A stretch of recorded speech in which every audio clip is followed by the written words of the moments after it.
আপনি নামাজ পড়তেন না, পানি পড়া খেয়া কি লাভ?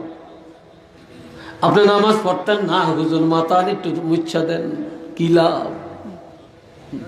আপনি সুদ খাইবেন, হুজুর একটু কাসন পড়া দেন, কি লাভ? আপনি ঘুষ খাইবেন, হুজুর একটু তেল পড়া দেন, কি লাভ? কোনো লাভ নাই। গর্তের ভিতরে ইঁদুর রাখিয়া উপরে দিয়া মুখ মারিয়া দিলে ইঁদুর আরেক জায়গা দিয়া বের হইয়া যাবে। আপনার ভিতরে হারাম, তেল পড়া কাসন পড়া যত দিবেন আপনার ইমান অটোমেটিক চলে যাবে। ইমান ধরে রাখতে পারবেন না। ইমান ধরে রাখতে হলে হালাল খান, ইমান ধরে রাখতে হলে নামাজ কায়েম করেন। রাগ করছেন যে হুজুর করতেন একটু কাসন পড়া নিতাম, তেল পড়া নিতাম, পানি পড়া নিতাম, মাথাতে একটু হাত দিয়ে দিত, সেটাও হুজুর আইজা না করিয়ে দিল। নিবেন। তবে বাবাজিরা, কোন ছাত্র ছাত্রী যদি সারা বছর লেখাপড়া না করে, পরীক্ষার সময় যদি বলে হুজুর দোয়া করেন, দোয়া করেন, কোরআন খতম করায়, সাবা খতম পড়ায়, খতমে খাজাগান পড়ায়, ফুলতলি সাবারে আনিয়া দোয়া করায়, কিন্তু এই ছেলে এই মেয়ে কখনো পাস করবে না। কেননা সে সারা বছর পড়ে না, কোনো দোয়া কাজে লাগতো না। আর যদি সারা বছর লেখাপড়া করে তাহলে পরীক্ষার সময় দোয়া কাজে লাগবে। ঠিক নি? এক বেড়ায় জীবনে বিয়া করে না, তার বউ নাই, সে যদি বলে হুজুর একটু দোয়া করেন আল্লাহ যেন একটা ছেলে দেয়, হইব নি? কেন? এতে বউই নাই, এতে সন্তান হইব কইতে?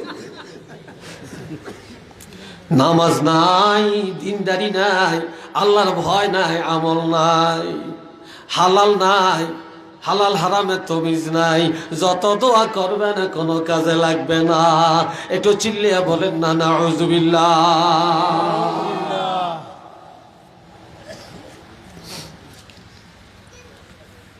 এরপরে আসেন আরেকটা আয়াতে যাই। দুই ব্যক্তির কাছে যায় যদি দোয়া চান, কয় ব্যক্তি? কথা কয় না। দুই ব্যক্তির কাছে পায়ে হেঁটে হেঁটে যায় যদি দোয়া চান, আর ওই দুইটা লোক যদি আপনার জন্য দোয়া করে, সাথে সাথে কবুল হবে। আমি নেসার আহমদের দোয়া কবুল হবে কিনা সন্দেহ আছে, গজনবী সাহেবের দোয়া কবুল হবে কিনা সন্দেহ আছে, ফুলতুলি সাহেবের দোয়া কবুল হবে কিনা সন্দেহ আছে, কিন্তু দুইটা লোকের দোয়া কবুলের মধ্যে সন্দেহ নাই। যার আসরের নামাজ কাজা হয় না, যার ফজরের নামাজ কাজা হয় না, যার আসরের নামাজ কাজা হয় না, যার ফজরের নামাজ কাজা হয় না, এই লোকটা যদি হতমূর্খ হয়, এই লোকটা দোয়া করলে সাথে সাথে কবুল হয়ে যাবে। সুবহানাল্লাহ। আজ এই লোকটা হজ করে বাড়িতে আসছে, এখনো 40 দিন পুরা হয় না, এই 40 দিনের মধ্যে যদি দোয়া করে সাথে সাথে কবুল হয়ে যাবে। উচ্চ আওয়াজে বলেন না সুবহানাল্লাহ।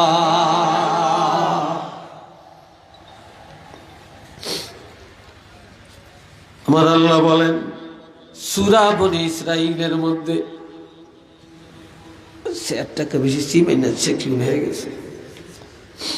আল্লাহ আকিমিস সালাতা লিদুলুকিশ শামসি ইলা গাসাকিল লাইলি ওয়া কুরআনাল ফাজর ইন্না কুরআনাল ফাজর। আমার আল্লাহ বলেন বান্দা ইলা গাসাকিল লাইল, রাতের কঠিন অন্ধকার আসা পর্যন্ত নামাজ কায়েম করো, অর্থাৎ মাগরিব আর এশার নামাজ। ওয়া কুরআনাল ফাজর, যখন ফজরের সময় হয়, সুবহে সাদেক হয়, মুয়াজ্জিন আযান দেয়, ঘুম থেকে জাগো, ওযু করো, প্রয়োজনে গোসল করো, পাক পবিত্র হও, ফজরের নামাজে দাঁড়াও, ফজরের কেরাত শুনো। ইমাম সাহেব ফজরের কেরাত একটু লম্বা কেরাত পড়ে, ইমামের পিছনে দাঁড়ায়া দাঁড়ায়া এই লম্বা কেরাত শুনো। ইন্না কুরআনাল ফাজরি ইন্না কুরআনাল ফাজরি কানা মাশহুদা। তোমরা যখন ফজরের নামাজের মধ্যে দাঁড়াইয়া যাইবা, আমি আল্লাহ লক্ষ লক্ষ রহমতের ফেরেশতারা তোমাদের নামাজের সাক্ষী হইয়া যাবে।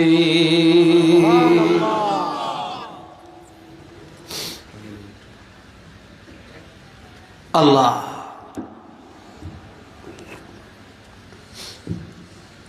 কিয়ামতের ময়দানে কোন ইমানদার গুনার কারণে যদি ফেরেশতারা জাহান্নামের দিকে ধাক্কায়, আর একদলে ফেরেশতা এসে দাঁড়াবে সামনে, কোথায় নিয়ে যাও? কয় জাহান্নামে। কেন? কয় গুনার কারণে। বলে রাখো,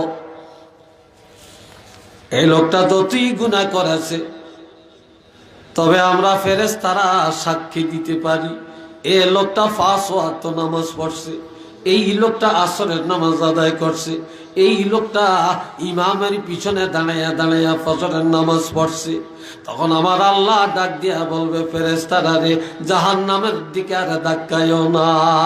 আমার যেই বান্দার নামাজের সাক্ষী ফেরেশতারা দিল, আমি আল্লাহ এই জাহান্নামের রাস্তায় তাদেরকে মাফ করে দিলাম। তাদেরকে মাফ করে দিলাম।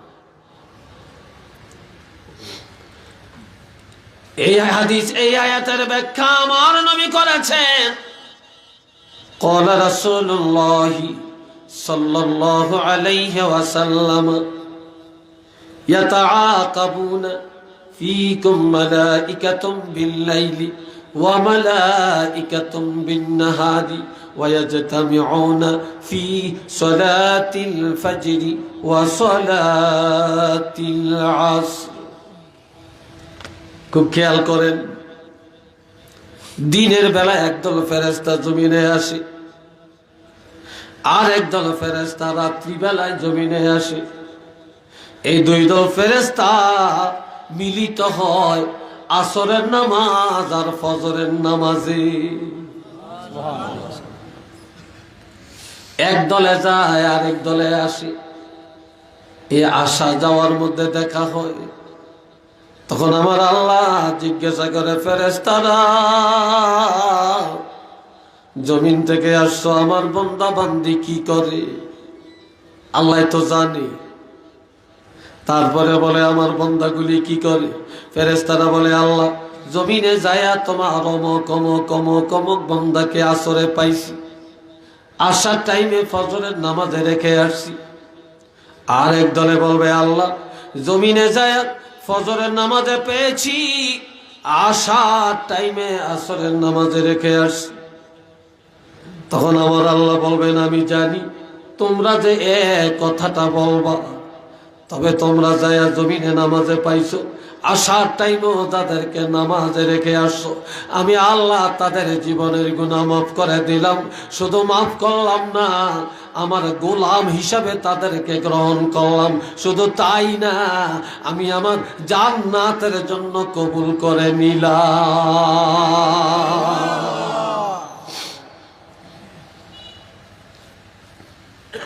দুঃখে কলিজা ফাইটা যায়।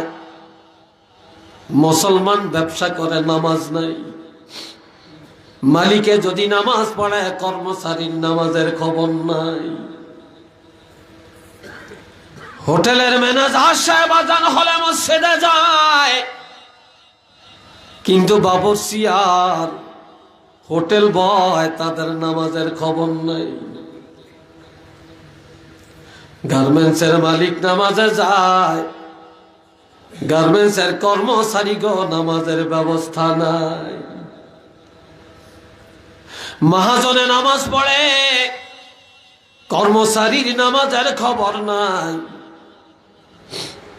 বিয়া খাইতে যায় সেন্টারের মধ্যে,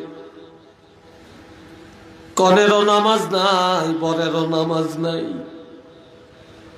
বর যাত্রীগো নামাজ নাই, কনে যাত্রীগো নামাজ নাই। বর্তমান যুগে বিয়ার দাওয়াত পাইলে মহিলারা যেন সিন্নি পায়, পুরুষের চাইতে মহিলারা বেশি যায়। মহিলাগো নামাজ নাই, পুরুষেরও নামাজ নাই। নির্বাচন আসলে কেমনে একটা ভোট কালেকশন করবে পাগল হয়ে যায়। চেয়ারম্যান সাহেবেরও নামাজ নাই, মেম্বার সাহেবেরও নাই, ভোটার এগো নামাজ নাই। মিছিলে বাইর করে, দলে দলে মিছিল নেয়, কিন্তু মিছিলওয়ালারা কোন মসজিদে নামাজ পড়ছে খবর নাই।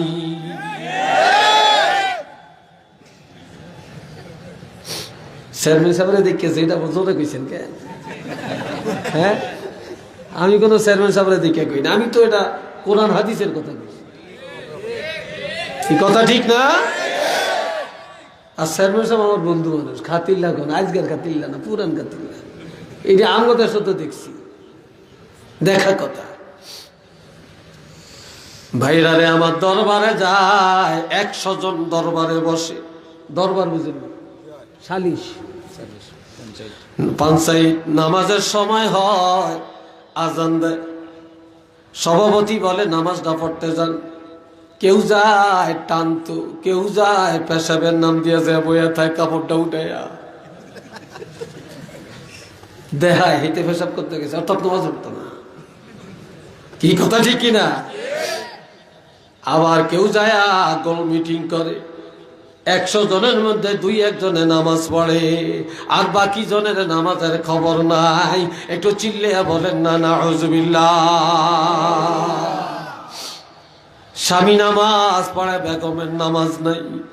আবার অনেক বেগমেরা নামাজ পড়ে, স্বামীর নামাজ নাই। ঠিক কিনা?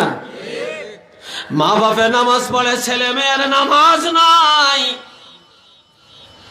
আহা, লন্ডনী ছেলে, লন্ডনী বোর নামাজ নাই।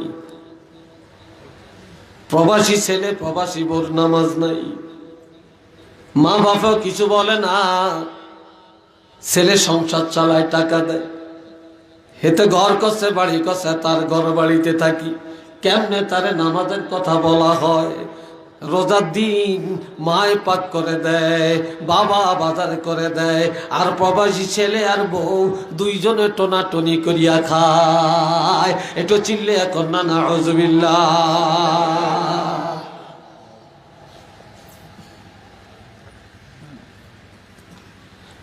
কষ্ট হয় মনে, আমার কথা বিরক্ত লাগতেছে মনে হয়। এ বাবাজি না রে আমার আল্লাহ বলেন, ওয়ায়াকিমুনাস সালাহ। ইমানদারের পরিচয় হলো ইমানদারেরা নামাজ কায়েম করে। কি কায়েম করে? চিল্লে এখন নামাজ কায়েম করে। আহারে, সিলেট বাজারও যাবে, সাতপুরের থেকে গাড়ি ভাড়া করে আসছে, কক্সবাজার সমুদ্র সৈকত দেখতে যায় যুবকেরা, গাড়ি ভাড়া করে যায়, নামাজ নাই। মাজার জিয়ারত করতে যায়, হযরত শাহজালাল রহমাতুল্লাহ আলাইহির কাছে গেলে জান্নাত পায়া যাইব। সারা অলির দরবারে যাবেন, অলির মাজারে জিয়ারত করবেন, এটা জায়েজ। তবে আল্লাহ কয় না যে তুমি ফরজের গলায় ছুরি দিয়া, তুমি নামাজ কামাই দিয়া, রোজা কামাই দিয়া খালি অলির মাজারে জিয়ারত করিয়া ফলা চাও, বিদেশ যাওয়ার জন্য চেষ্টা করো, এটা আল্লাহ কয় না।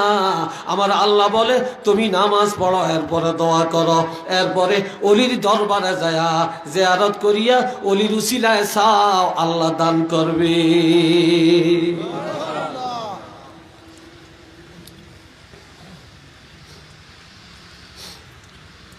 আবার অনেকে কয় বাবাই বেহেশত লিয়া যাইব, নামাজ লাগতো না। কথা ঠিক কিনা? হ্যাঁ, আসেনি? লাভদি হালদি কর, জেগির বৈশা জেগির ভালো নয়, সুরের বাবাই কয়। ঠিক নি? লাফদি হালদি জিকির কর, নামাজ লাগতো না। নাইচা নাইচা ঢোল বাজিয়া জিকির করো। আর বাবার দরবারে যাও, বাবারে হাদিয়া দাও, জান্নাতে যাইবা। নাউজুবিল্লাহ বলেন, এর চাইতে বড় ভণ্ডামি দুনিয়াতে আর আছে কিনা বলেন? কেন আছে? এই জন্য ইমানদারের ইমানের পরিচয় হলো নামাজ। মুসলমান যুবকের পরিচয় হলো নামাজ। সুন্নি মুসলমানের পরিচয় হলো নামাজ। আশিকে রাসূলের পরিচয় হলো নামাজ। সুসন্তানের পরিচয় হলো নামাজ। আল্লামা সাহেব কাবলা ফুলতুলি রহমতুল্লাহ আলাইহি মুরিদের পরিচয় হলো নামাজ। সরসিনার মুরিদের পরিচয় নামাজ। জৈনপুরের মুরিদের পরিচয় নামাজ। একটু চিল্লে বলেন না মারহাবা। ঠিক নেই? ঠিক নেই? ইয়া আইয়ুহাল্লাযীনা আমানুস্তাঈনু বিস-সাবরি ওয়াস-সালাহ। আমার আল্লাহ বলেন, ঈমানদারেরা ধৈর্যের সাথে নামাজ আদায় করো। নামাজ আর ধৈর্যের মাধ্যমে সাহায্য কামনা করো। অর্থাৎ ধৈর্যের সাথে যখন নামাজ পড়বা, আর আমি আল্লাহর কাছে হাত পাতিয়া চাওয়া লাগবে না। তোমরা যখন নামাজের মতো নামাজ পড়বা, তোমাদের জন্য আমার রহমতের দরজা, আমার সাহায্যের দরজা খুলে দেওয়া হবে। আমার সাহায্য চলে আসবে। আর এক হাদিসে আছে, যারা নামাজ পড়বে তাদের রিজিকের ফয়সালা আকাশ থেকে হবে। রিজিকের ফয়সালা ডান দিক থেকে হবে, বাম দিক থেকে হবে, সামনের দিক থেকে হবে, পায়ের নিচ থেকে তাদের রিজিকের ফয়সালা হয়ে যাবে। সুবহানাল্লাহ।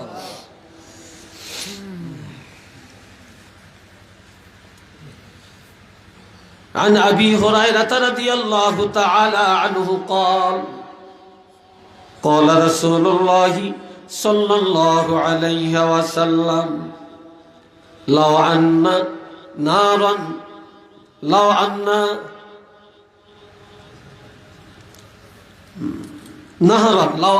نهرا بباب أحدكم يغتسل فيه كل يوم خمسا الله أكبر বলেন না?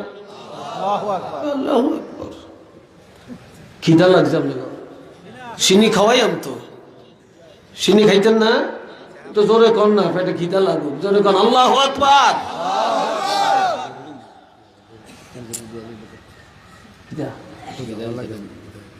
আচ্ছা, এই ভাইরা রে আমার, নবী বলেন, সাহাবীরা, আপনাকে কষ্ট হয়? কি বলেন, বিরক্ত লাগছে নাকি? হ্যাঁ, আরো দু চারটা কথা বলি আমি। কি কোন?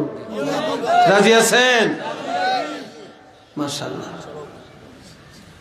দুই জায়গায় আমি টাইম সেটিং করে কথা কই না। তাজপুর হাফিজিয়া মাদ্রাসায়, কাজী রফিক আহমদ শাহ হুজুরের মাদ্রাসায়, আর আপনাকে শানে গাউসিয়ার মাহফিলে।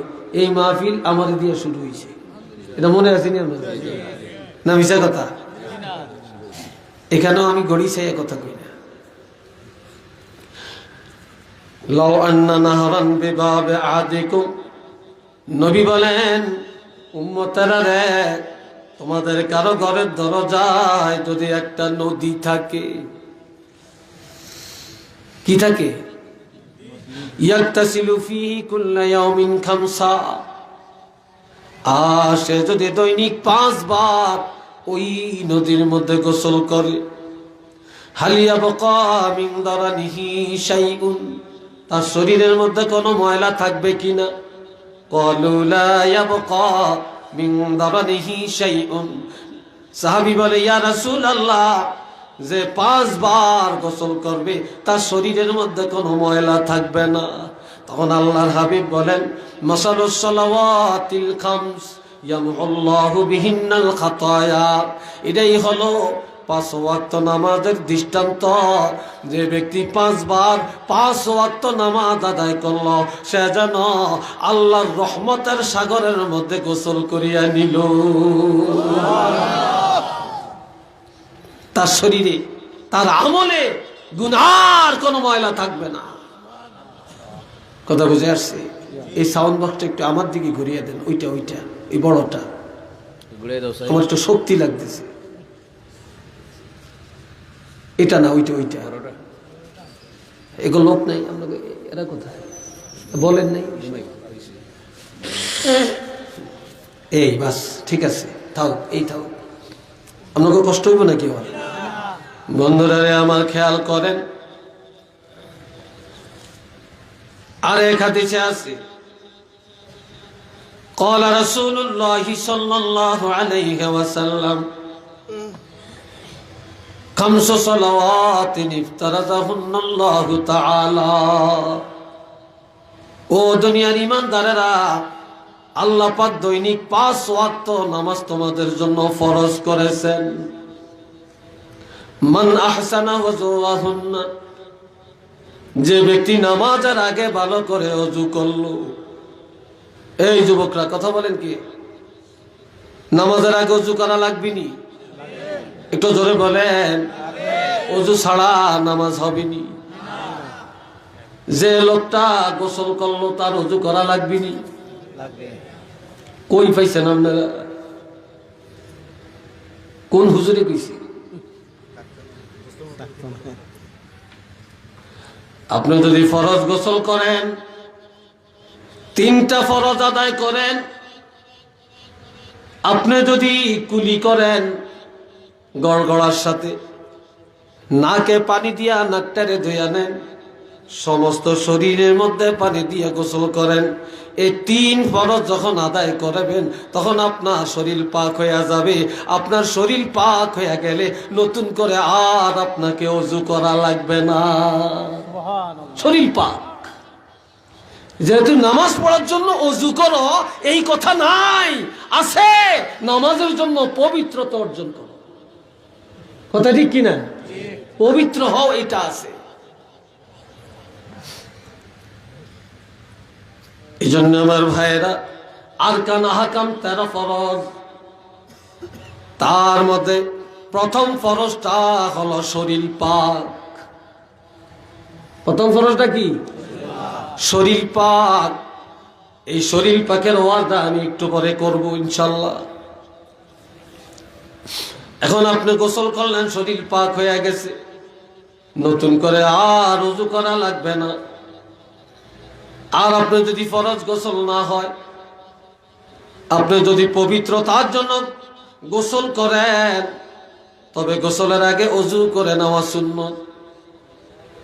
যদি ওযু নাও করেন, আপনি যদি পুরা শরীরের মধ্যে পানি দিয়ে ধৌত করে শরীরটা পবিত্র করে ফেললেন, এখন আর আপনি যদি ওযু নাও করেন তারপরও আপনি নামাজ পড়লে হয়ে যাবে, আপনার আর ওযু করার প্রয়োজন নাই। যদি কেউ করে তাহলে নিয়তে রাখতে হবে যে আমি অধিক সওয়াবের জন্য করতে আছি।